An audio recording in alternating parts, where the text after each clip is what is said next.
Los cuatro chicos. 1. Julio el fugitivo. Julio Talavera hijo siempre le había disgustado llamarse como su padre hasta ahora. Cada vez que repicaba el teléfono y preguntaban por Julio, la pregunta era la misma. ¿Cuál de ellos? ¿El padre o el hijo? Lo gracioso es que el hijo es más alto que su papá. Acababa de obtener la licencia de conducir y ya se le formaba una barba poco espesa. Estaba cansado de que lo llamaran Julito y muy pronto dejaría de llamarlo Julito para siempre. Pero ahora, por primera vez, lo favorecía llamarse Julio Talavera hijo. Julio decidió que eso se iba a acabar. Después de varios días de riñas con sus padres en relación a dónde iba, con quién estaba, qué hacía y a qué hora regresaría, dio la casualidad que una tarde a su madre se le ocurrió pedirle que recogiera la correspondencia. Si esto no era una prueba de que aquella situación terminaría, entonces Julio no sabía qué otra cosa acabaría con ella. Julio suspiró profundamente. Su madre le dijo que se comportaba como si cada pequeña colaboración a favor fuese la mayor carga del mundo. Exactamente así lo sentía él. No quería que le pidiesen que hiciera nada. ¿Por qué no puedes ir tú a buscarla?, le preguntó. Porque te pedí a ti que fueras, le dijo ella. Porque yo tengo que hacer todo. ¿Quieres comparar lo que tú haces con lo que yo hago?, le preguntó su madre, empezando así la pelea de siempre. Solo cuando lo amenazó con castigarlo, se dirigió al buzón, se alegró de haberlo hecho. Estaba entrando a la casa, hojeando las revistas, catálogos y correspondencia. Vio un sobre dirigido a él. Seguramente era un error. Sería para su padre. Lo supo en cuanto lo vio. Era una carta comercial y no conocía el remitente. Por rebeldía, nada más se metió el sobre en su chaqueta y le entregó a su madre el resto de la correspondencia. Bueno, en realidad no se los entregó, sino que se los tiró en la mesa de la cocina enfrente de su madre y la mitad se cayó al piso. Se estaba dirigiendo hacia su habitación cuando su madre le dijo, usando otro de los nombres que no le gustaba: un momento, jovencito, regrésate y dame la correspondencia de la forma apropiada. Al rato, le dijo Julio, subiendo rápidamente las escaleras. Ah, no importa, dijo ella, para cuando regreses ya la habré recogido, leído y contestado. Por nada, él gritó. Un trabajo incompleto no merece ser agradecido, dijo su madre, pero gracias de todos modos. Julio se quitó la chaqueta, puso música y se recostó en la cama abriendo el sobre. Le cayó sobre el pecho una tarjeta de crédito a su nombre, Julio Talavera hijo. Tenía adherida una etiqueta que decía que llamara al número que indicaba para contestar unas preguntas antes de usar la tarjeta de crédito. La carta decía que le habían concedido su petición. Podía gastar decenas de miles de dólares él solo usando la tarjeta. Julio no podía creer la suerte que tenía. Marcó el número y le pidieron el apellido de soltera de su madre y el día de su cumpleaños. Él sabía el apellido de su abuela y la fecha de nacimiento de su padre. Después de todo, era la tarjeta de su padre. Con nombre equivocado o no, la voz automática le dijo que podía empezar a usar la tarjeta inmediatamente. En ese momento planeó su fuga. Estaba ansioso por irse, no sabía qué había pasado o por qué, pero estaba seguro que el problema era su familia. El padre de Julio tenía un negocio en Chicago y era de mucho dinero. Su mamá nunca había tenido que trabajar fuera de la casa. Los hermanos mellizos de Julio, Marcos y Marcia, tenían 9 años y podían estar sin él. Pensaba que ellos se las arreglarían bien. Las habitaciones de Marcos y Marcia estaban llenas de premios de la iglesia, como lo había estado la de Julio antiguamente. Él había estado muy involucrado en todo eso, memorizando versículos bíblicos, yendo a campamentos de verano y todo lo relacionado. Pero cuando Julio pasó del penúltimo al último grado en el grupo de jóvenes de la iglesia del Centro de Nueva Esperanza en Panorama, en Illinois, perdió el interés de la noche a la mañana. Solo solía invitar a sus amigos a la iglesia y al grupo de jóvenes, pero ahora le daba vergüenza decir que sus padres lo mandaban. Julio pensaba que ya había pasado la etapa de la iglesia. De niño estaba bien, pero ahora a nadie le gustaba cómo se vestía, la clase de música que él escuchaba o la forma de divertirse. En el colegio se juntaba con compañeros que montaban sus propias decisiones y hacían lo que querían. Eso era lo que Julio deseaba, un poco de libertad. A pesar de contar con los medios necesarios, los padres de Julio no le compraron un automóvil. ¿Cuántos otros muchachos iban en bus? Cuando usaba uno de los autos de sus padres, tenía que avisarles a dónde iba, con quién iba a estar, lo que iba a hacer y cuándo regresaría. Julio pensó qué dirían sus padres si supieran lo que verdaderamente hacía cuando creían que andaba por ahí con sus amigos. Cómo detestaba la hora límite de llegada, el control de sus padres en sus tareas, la crítica por su cabello, su ropa y sus amistades. Lo peor de todo era que lo castigaban si no se levantaba para ir a la escuela dominical y a la iglesia todos los domingos. Justamente el domingo anterior había protestado tanto que su madre había ido a su cuarto, se había sentado en su cama y le había preguntado: ¿ya no amas a Jesús? Qué pregunta tan tonta, pensó Julio. No recordaba haber amado nunca a Jesús.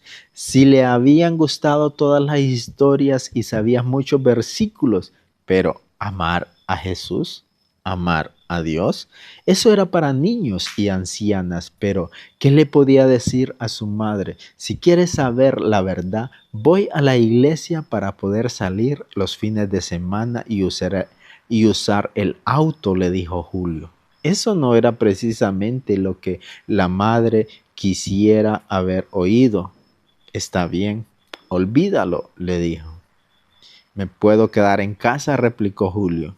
Si no quieres ir a ningún lado por una semana, quédate. Julio juró para sí mismo. Estaba bien que su madre no hubiese escuchado eso. Lo habrían castigado de por vida.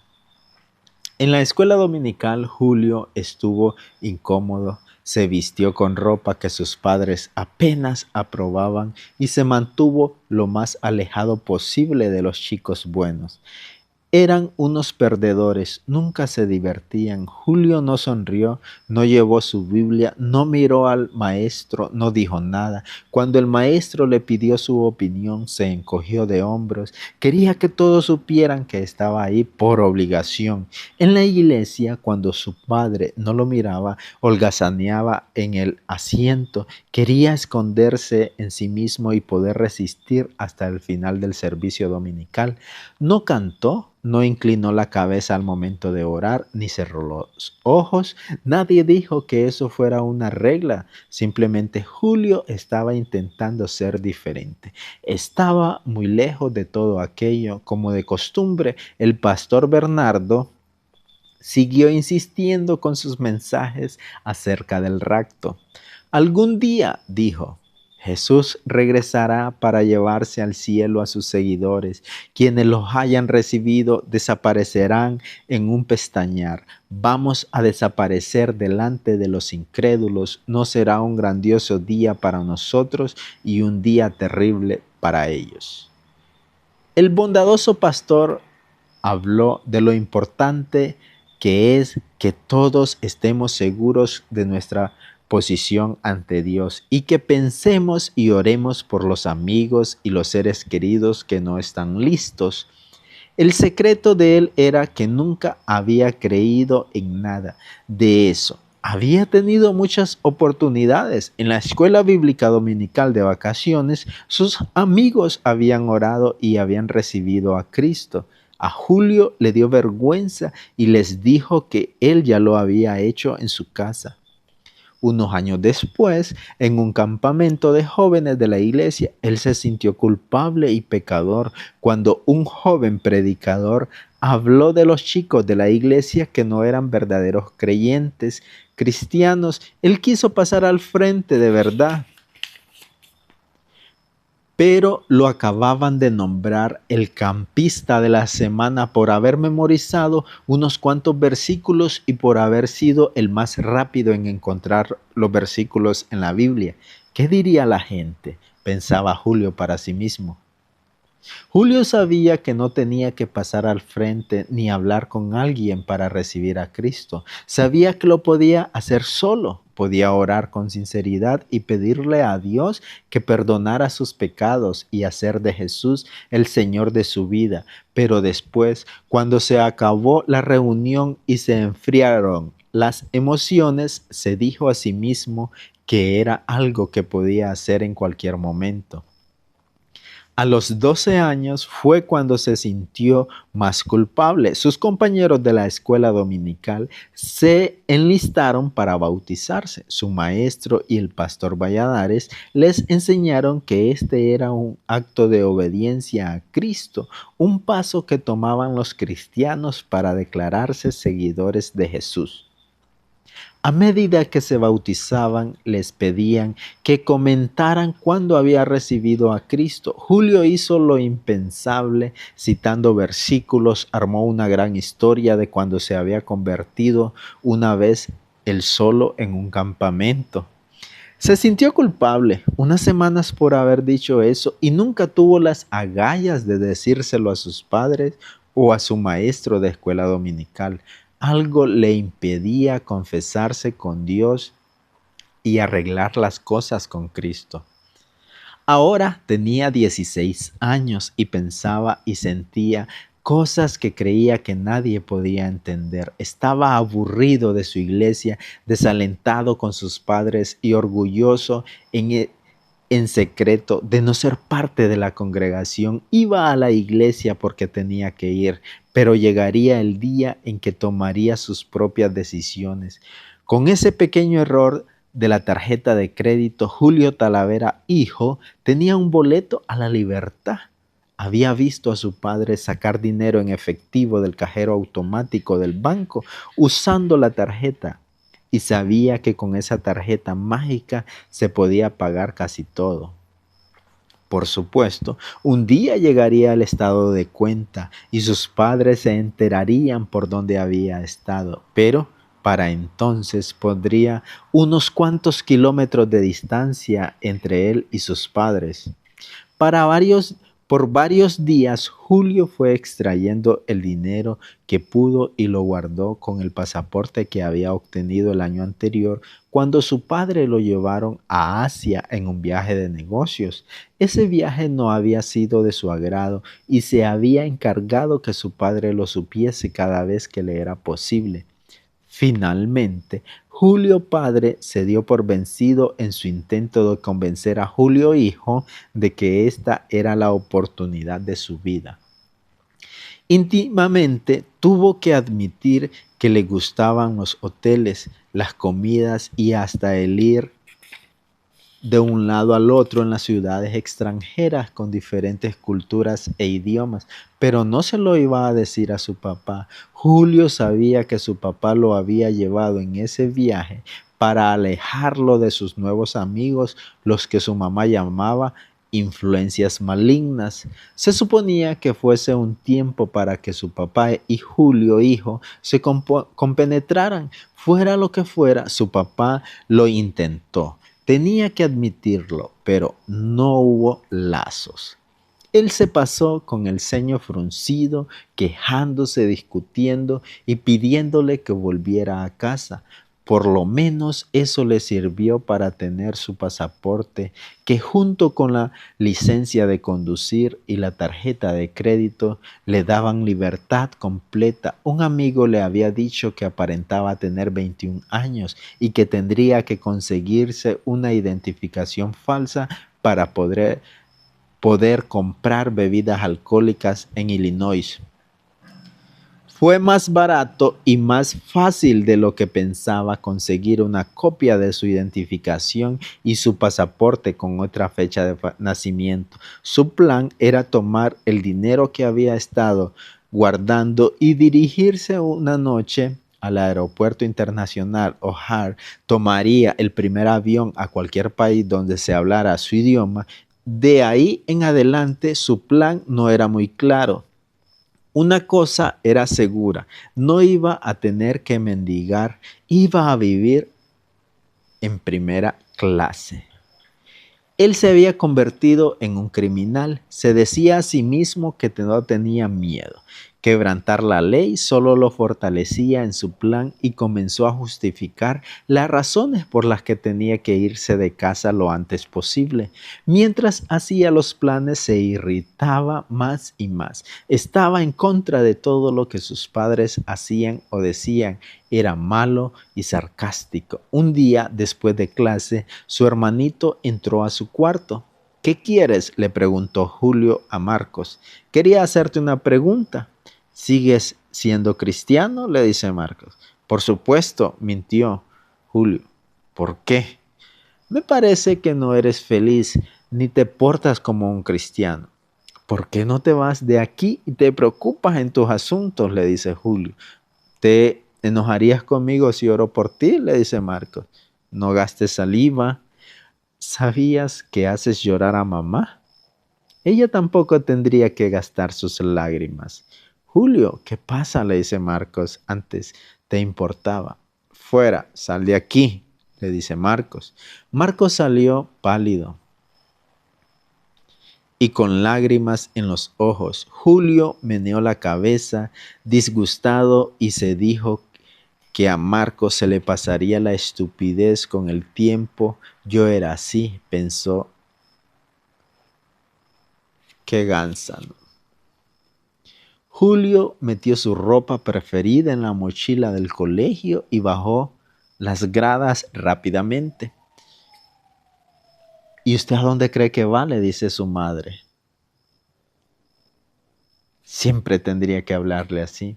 No podía hacer una simple pregunta. Me voy a estudiar a la biblioteca. Me voy a quedar hasta que cierren. No me esperes. ¿Desde cuándo te despertó el interés por el estudio?, le preguntó su madre. Dijiste que querías que mejorara las calificaciones. Julio, no tienes que ir a la biblioteca para estudiar porque no te quedas aquí y necesito paz y tranquilidad, le dice Julio. ¿Está bien? ¿Qué vas a cenar? Comeré algo allá afuera. ¿Necesitas dinero? No, ahora déjame tranquilo. Está bien, vete, pero no regreses tarde. Mamá, ya te dije que me voy a quedar hasta que cierren, así que no me esperes. Sí, ya sé, hijo, ¿te vas a encontrar con alguien? No. Espero no enterarme que te encontraste con tus amigos, jovencito. ¿Escuchaste bien? Pero Julio ya había salido. En el aeropuerto O'Hare, Julio encontró un vuelo de Aerolíneas Pancontinental que saldría por la tarde y llegaría a Londres a la mañana siguiente. Sus tarjetas falsas no tuvieron ningún problema y le gustó que lo llamaran señor Talavera. Su boleto de primera clase era muy caro, pero era lo único asiento disponible en el vuelo 747. Julio sabía que no faltaba mucho para que sus padres comenzaran a buscarlo. Descubrirían el automóvil en el aeropuerto y enseguida encontrarían su nombre en la lista de pasajeros del vuelo de Pan Continental. Mejor que disfrutara esa libertad mientras pudiera, intentaría esconderse en Londres la mayor tiempo posible. Pero si lo encontraban y lo traían de regreso a los Estados Unidos, deseaba haber dejado en claro su punto de vista. Se preguntó cuál era exactamente su punto de vista, que necesitaba su libertad. Sí, eso era. Necesitaba poder tomar sus propias decisiones, ser tratado como un adulto. No quería que siempre le estuviesen diciendo lo que tenía que hacer. Quería que la familia Talavera supiera que podía vivir por sí mismo. Prueba de ello era que al irse solo a Londres, de acuerdo con sus propios planes, Julio se sentó al lado del pasillo. Del otro lado había un hombre de mediana edad con 3 vasos de bebidas alcohólicas frente a él. En la fila más adelante, del lado de la ventanilla, había un hombre joven con una computadora portátil que estaba trabajando. Julio quedó aturdido por la belleza de la aeromoza. En la insignia de su uniforme se leía el nombre Patty Durán. No había conocido a nadie con ese nombre, pero no tuvo el valor de decírselo. Estaba emocionado y complacido consigo mismo cuando ella ni siquiera le pidió identificación al ofrecerle un vino. ¿Cuánto vale?, le preguntó Julio. En primera clase es gratis, señor Talavera. Había probado vino varias veces y no le gustaba, pero le atraía la idea de tenerla frente a la bandeja. Frente a él, aparentaría estar de viaje de negocios a Londres, yendo a una reunión importante. El capitán Raimundo Steele habló por el intercomunicador, informando la ruta de vuelo y la altitud. Esperaban llegar al aeropuerto de Heathrow a las 6 de la mañana. Julio Talavera, hijo, estaba expectante. Sin duda era la noche más emocionante de su vida.